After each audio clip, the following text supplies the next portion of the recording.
et bienvenue pour ce nouveau numéro de Sans détour avec un petit peu de nouveauté comme vous pouvez le constater dans cette émission pour cette nouvelle année de découvertes, de rencontres et d'échanges aussi sur l'antenne de TV Vendée avec un premier numéro qui va nous emmener à la Motte-à-Char. Vous reconnaissez peut-être les endroits qui nous entourent. On a rendez-vous avec quelqu'un que vous connaissez bien sur l'antenne de TV Vendée. Je ne vous en dis pas plus parce que dès qu'on va s'approcher, vous allez le reconnaître. On va partir à la mer avec cet homme qui est à la fois breton, libanais, mais également né à Laval et avec de fortes attaches en Vendée. Vous êtes prêts? Il nous attend, on arrive.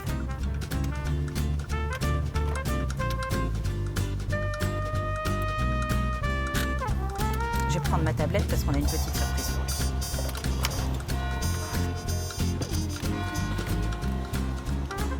J'arrive en même temps que les cloches. Bonjour Hervé Leroc. Bonjour Caroline Tronche. Bon, alors il paraît que tout est histoire de chrono dans cette émission, donc on va aller vite. L'intro, tu vas la découvrir pendant la diffusion de l'émission. Ouais. Ce qu'on explique tout de suite, c'est que ce serait compliqué de se vous voyer.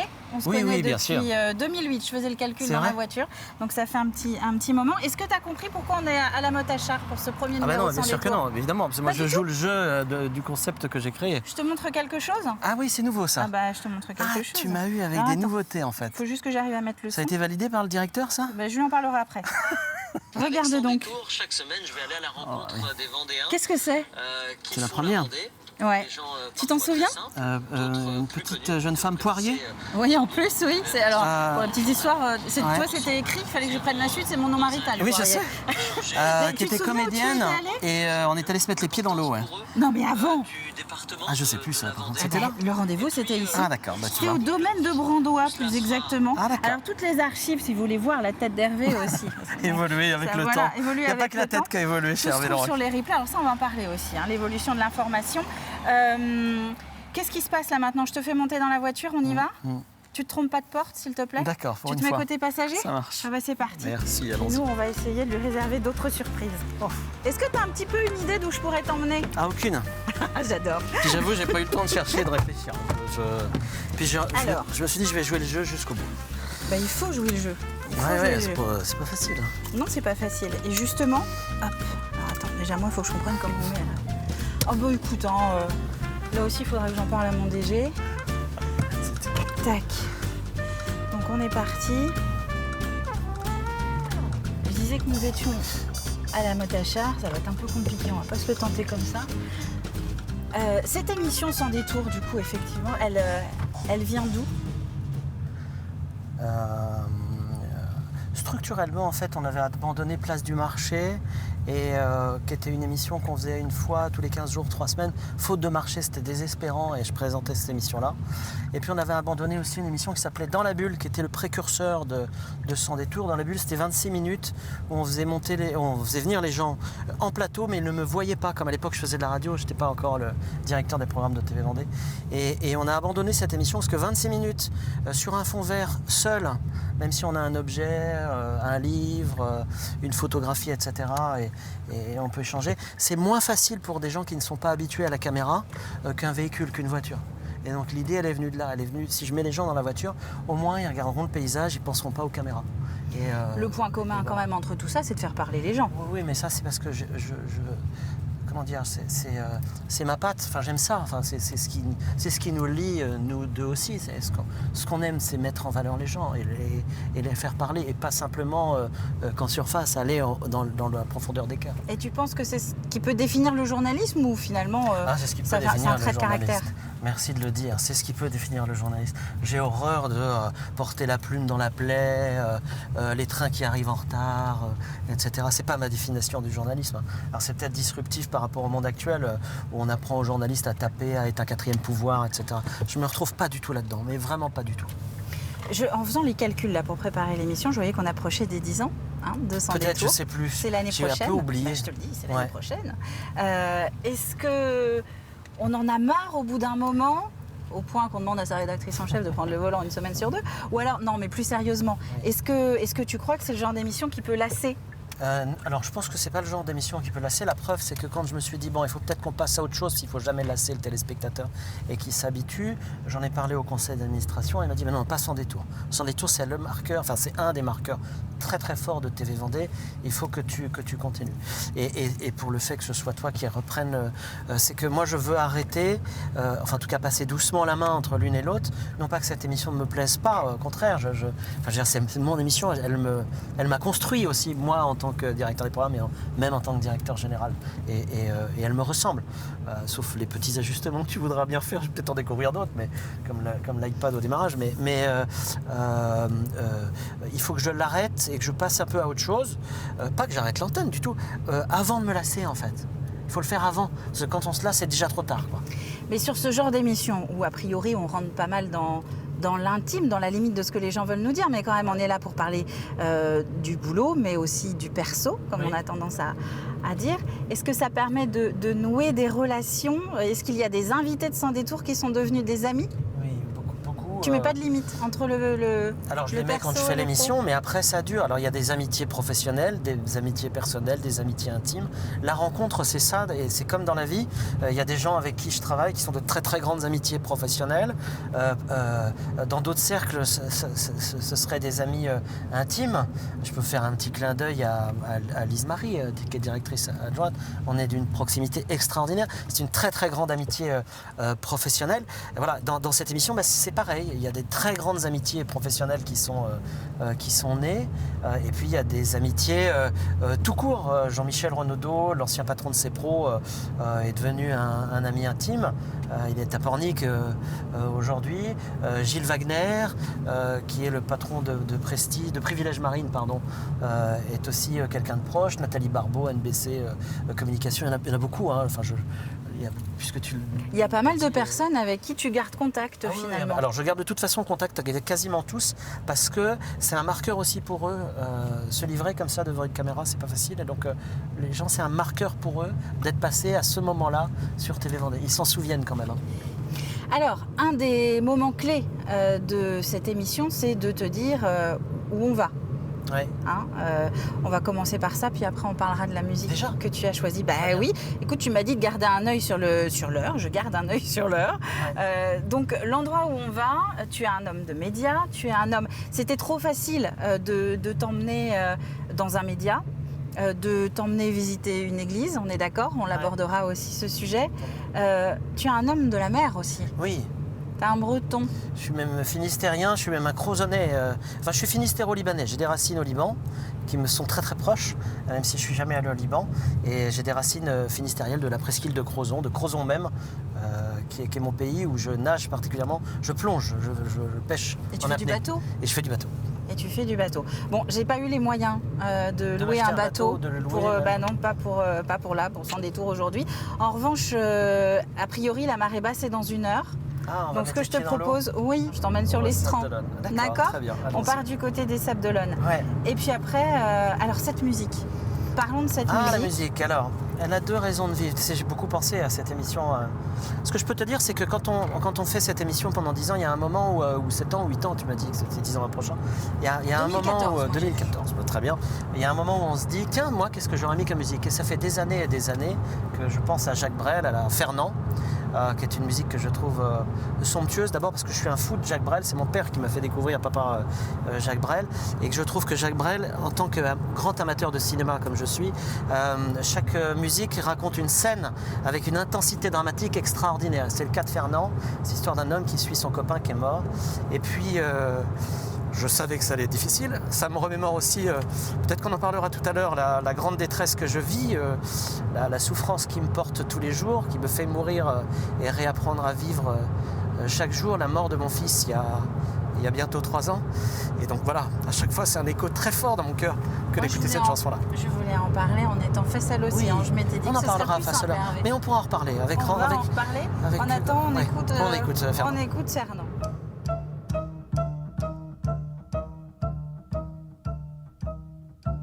Dire que Fernand est mort, dire qu'il est mort, Fernand, dire que je suis seul derrière, dire qu'il est seul devant lui dans cette dernière bière, moi dans mon brouillard, lui dans son corbillard, moi dans mon désert.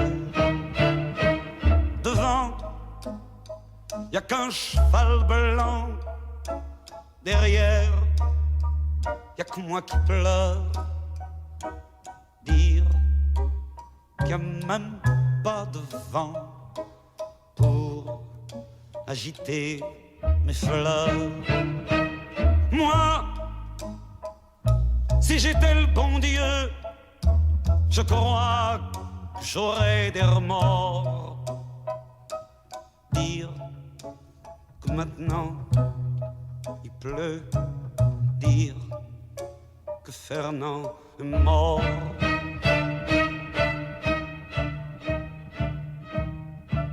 Dire qu'on traverse Paris dans le tout petit matin. Dire qu'on traverse Paris. C'était une musique, tu disais tout à l'heure, dans la voiture à laquelle tu pensais depuis longtemps pour cette émission de Sans détour. Il se trouve que l'histoire personnelle a rejoint après l'histoire de la chanson. On est au bon endroit pour en parler ? Il n'y a pas de mauvais endroit pour parler de ma détresse. Ça va faire 3 ans là. Ça fera 3 ans le 8 octobre. Ouais. Et Augustin est tombé le 26 septembre. Il a fait une chute de 15 mètres et 12 jours de coma. En fait, qu'est-ce qu'on peut en dire ? En fait, j'en parle assez volontiers, même si les larmes sont un témoignage et que c'est difficile, parce que derrière la détresse qui restera, je serai toujours quelqu'un de désespéré. Je sais qu'il y a une espérance, si tu veux. Donc c'est pour ça que c'est important de témoigner de ça. Il faut savoir situer sa détresse pour être dans l'espérance. Il n'y a pas un jour sans qu'à un moment, j'ai envie de dire, je meurs. Je ne meurs. Mais vraiment, il faut réapprendre à vivre avec ça. Virginie, ma femme, m'a fait écouter il y a quelques mois le témoignage de Patrick Sébastien. Et je ne sais pas si tu sais que Patrick Sébastien a perdu son fils à 19 ans et qui s'appelait Sébastien. C'est pour ça qu'il s'appelle Patrick Sébastien. Et lui, il le dit très bien. Il dit, tous les jours, je meurs et il faut que je réapprenne à vivre. Alors parfois c'est une petite mort, en écoutant un morceau de musique, parfois c'est des grandes détresses. Et puis je peux pas quoi, je pleure. Alors on essaie de masquer, ça ne passe pas et ça ne passera pas. On ne peut pas faire son deuil d'un enfant. Est-ce qu'il y a des situations qui te permettent quand même de le vivre ? Tu le vivras jamais sereinement évidemment, mais de le vivre plus facilement. Je dis ça en pensant justement à l'endroit où nous sommes, tu vois.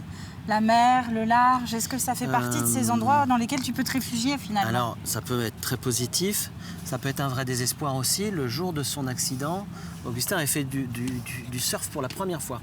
C'est qu'on est sur une terre de surf. Et donc, sa dernière vidéo, comme tous les gamins, sur son smartphone de 18 ans, il était en train de faire du surf et disait « Ah, c'est génial, j'ai réussi, c'est formidable ». Et le soir, il tombait. Donc ça peut être une vraie source de désespoir.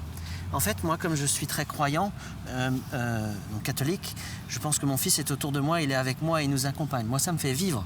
Mon fils, il était fier de son papa, directeur de TV Vendée, et c'était énorme pour lui. Donc, c'est pas des endroits qui me font du bien ou pas de bien. Un jour, ça peut me faire du bien, le lendemain, ça peut me mettre au fond du trou.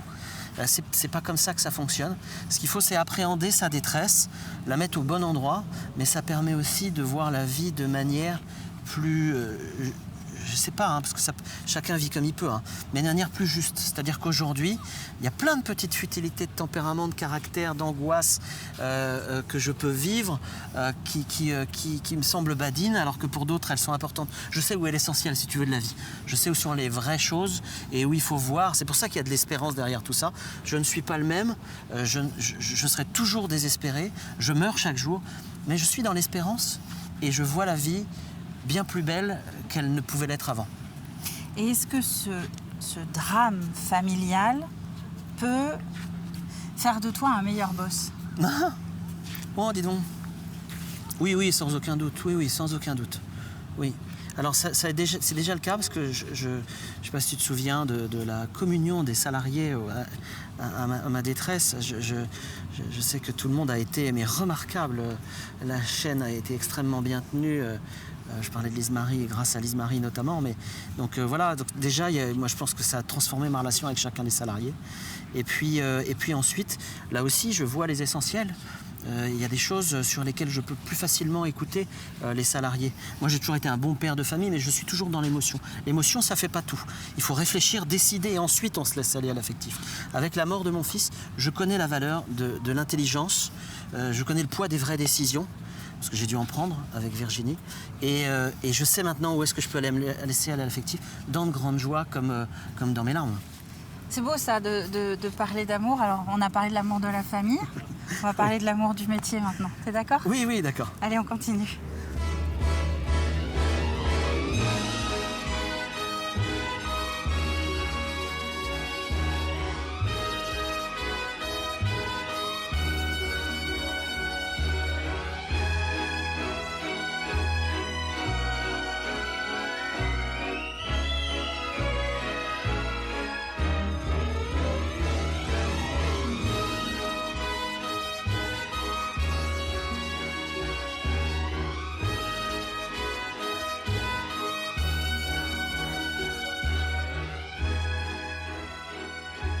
Alors oui, l'amour du métier quand même aussi. Le journalisme, ça aura ponctué toute ta carrière, toute ta vie ? Alors non, j'ai été beaucoup plus responsable d'abord de radio, directeur d'RCF, et puis directeur des programmes ici et directeur général. Mais j'avoue que si j'avais à recommencer, ce qui me fait vibrer aujourd'hui, c'est vraiment le journalisme, parce que... Parler de mon Augustin, je pense qu'aujourd'hui j'ai plus besoin de transmettre, de proposer aux autres un chemin vers la vérité, avec un grand V. Donc le journalisme pour moi c'est ça, c'est essayer de transmettre un chemin de vérité sans militance, c'est très important, et sans lénifiant non plus. Mais il y a d'autres manières, il n'y a pas que le journalisme. Alors à l'inverse, tu devrais quitter le journalisme pour devenir prof par exemple ? Ah pas du tout. Oh, je serais très ça venait du cœur au moins. Ah mais non, puis je suis pas patient. Non, je pense que je suis ajusté à ma place quand je promeus des contenus sur l'antenne de TV Vendée ou quand j'enfile d'autres casquettes. Mais voilà, non, c'est vraiment le journalisme qui me fait vibrer. Hein. Et cette défiance du public que tu as peut-être vu croître au fil des années, depuis le début de ta carrière, par conséquent... est presque compréhensible quand on se retrouve face à cette tendance dans notre métier ? Alors oui, parce que j'ai vu effectivement moi les choses évoluer, et surtout avec les informations, les chaînes d'information en continu. Je peux prendre deux exemples. Je dis toujours, entre le lénifiant et le militant, il y a un chemin d'accès à la vérité. Entre tout dire parce que tout est beau, tout est merveilleux, etc. C'est pas vrai. Et puis dire c'est nul, c'est mal fait, il faudrait qu'on fasse différemment. Je pense qu'il y a au milieu de tout ça un chemin d'accès à la vérité et qu'il faut vraiment le retrouver. Pour ça, il faut reformer les journalistes à la culture générale. Je souris parce qu'en fait, je me dis que ton sujet est un terrain plutôt glissant et que l'endroit où nous sommes est relativement assez similaire. C'est vrai, tu as raison. Pour expliquer, puisqu'on est sur la plage, des Sables d'Olonne. On va parler de la mer quand même pour terminer. On a commencé, on l'a largement évoqué, l'appel du large, la pêche. Alors moi, je pensais que tu m'initierais à la pêche à pied. Après, dès le début, j'ai compris que ce n'était pas forcément le spot idéal. Néanmoins, toi, tu devrais finir ta vie, par exemple, au bord de la mer, vue sur la mer. Les pieds dans l'eau. Ah, carrément les pieds dans l'eau. Moi, j'ai déjà dit à mon épouse, ma retraite, j'ai un bateau et je pars. Je pêche. Ah, comme Antoine peut-être pas comme Antoine. Mais j'aurai un bateau. Faire le tour du monde. Et mon activité, ce sera d'avoir un bateau et de partir avec ma femme. On aime la mer, mais aussi de pouvoir pêcher. Et j'aurai une maison tout au bord de l'eau. Pour moi, c'est une évidence. Mais pas au bord de l'eau, dans une ville au bord de l'eau. J'aurai une maison au bord de l'eau. Pour moi, c'est intime. La mer est intime chez moi, c'est vraiment intime. C'est une relation très très forte que je peux avoir avec la mer comme avec Virginie. Merci Hervé Leroc. Merci Caroline Tronche, c'était pas facile. Vous avez compris que vous retrouverez Hervé Vous retrouverez Hervé au bord de l'eau dans quelques années. Voilà. Quant à nous, c'est la fin de Sans Détour, en tout cas pour cette semaine. La semaine prochaine, tu reprends le volant. Oui, je vous abandonne pas comme ça. Et puis nous, on se retrouve dans 15 jours pour un nouveau numéro de Sans Détour. Bonne route!